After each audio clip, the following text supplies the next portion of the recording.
किस तरह का पावर बैंक खरीदना चाहिए, क्यों खरीदना चाहिए, कहीं कहीं आप ठगा तो नहीं रहे हैं पावर बैंक खरीदने में। तो पावर बैंक अगर खरीद रहे हैं तो उससे पहले इस वीडियो को पूरा देख लीजिए, पूरी जानकारी हो जाएगी, तब आप आराम से अपने ढंग से आप खरीद सकते हैं।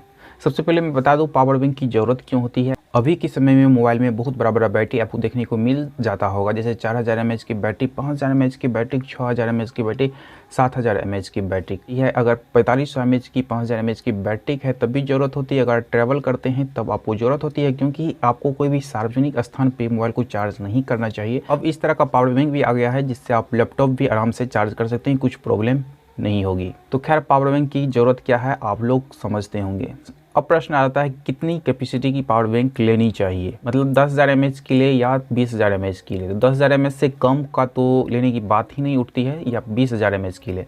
10,000 mAh की लेते हैं, 4,000 mAh की बैटरी आप चार्ज करते हैं तो 2 बार चार्ज होगा, उसमें 8,000 mAh हो गया, 2,500 mAh की गिनती नहीं होती। ट्रांसफर होने में भी बहुत सारा कैपेसिटी लॉस होता है। तो यहाँ मोबाइल पे डिपेंड करता है। अगर आपका 4,000 mAh की है तो 2 बार चार्ज करते हैं। अगर 5,000 mAh की बैटरी को लगभग में 2 बार नहीं 1.5 बार आप चार्ज कर सकते हैं। अगर 20,000 mAh वाली पावर बैंक लेते हैं तो ये अच्छी हो सकती है। हाँ, अगर आप एयर ट्रैवल करते हैं तो उसमें 20,000 से ऊपर अगर mAh वाला कोई पावर बैंक लेते हैं वो अलाउड नहीं रहता है, तो 20,000 से कम ही आपको लेना पड़ता है। किस तरह का पावर बैंक लेना चाहते हैं ये आप पे डिपेंड करता है, आप कौन कौन डिवाइस से उससे चार्ज करना चाहते हैं।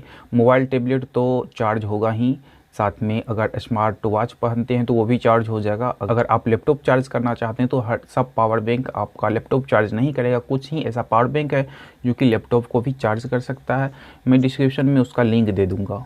उसके बाद पावर बैंक्स में क्या क्या फीचर्स रहना चाहिए, तो 2 USB पोर्ट्स रहना चाहिए कम से कम, और एक माइक्रो और टाइप सी पोर्ट रहना चाहिए चार्ज करने के लिए। अगर आपके पास माइक्रो USB केबल है तो उससे चार्ज कर लीजिए, या टाइप सी है तो उससे चार्ज कीजिए, दोनों ऑप्शन रहना चाहिए। उसके बाद इंडिकेटर तो रहना ही चाहिए, जो इंडिकेटर बताता है कि कितना % आपका पावर बैंक चार्ज है। पावर ऑन ऑफ बटन रहना चाहिए। उसके बाद सेफ्टी फीचर्स बहुत ही इंपॉर्टेंट है, कितना लेयर सेफ्टी फीचर्स है ये आपको देख करके खरीदना चाहिए। क्वालिटी की बात करें तो मेटल में भी आता है और प्लास्टिक में भी आता है। तो प्लास्टिक का अच्छा होता है लेकिन प्लास्टिक की क्वालिटी अच्छी रहनी चाहिए। उसके बाद आता है ब्रांड, किस ब्रांड का ले, ये बहुत ही इम्पोर्टेंट प्रश्न है, किस ब्रांड का ले। तो मैं सबसे पहले बता दूं, अगर आप पावर बैंक ले रहे हैं तो कोई भी ब्रांडेड कंपनी का ही लीजिए, नहीं तो आप ठगा जाएंगे।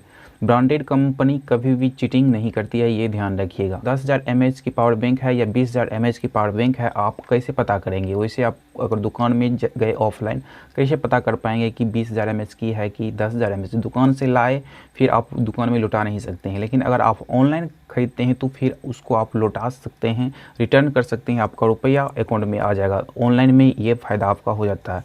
पावर बैंक को फुल चार्ज कर लीजिए, मोबाइल को डिस्चार्ज करके 2 बार चार्ज कीजिए, आपको पता चल जाएगा कितना कैपेसिटी का पावर बैंक है, उस हिसाब से आप टेस्ट कर सकते हैं। तो ऑनलाइन परचेज अच्छा रहता है पावर बैंक का, इसमें ब्रांडेड कंपनी ही देख करके लेना चाहिए।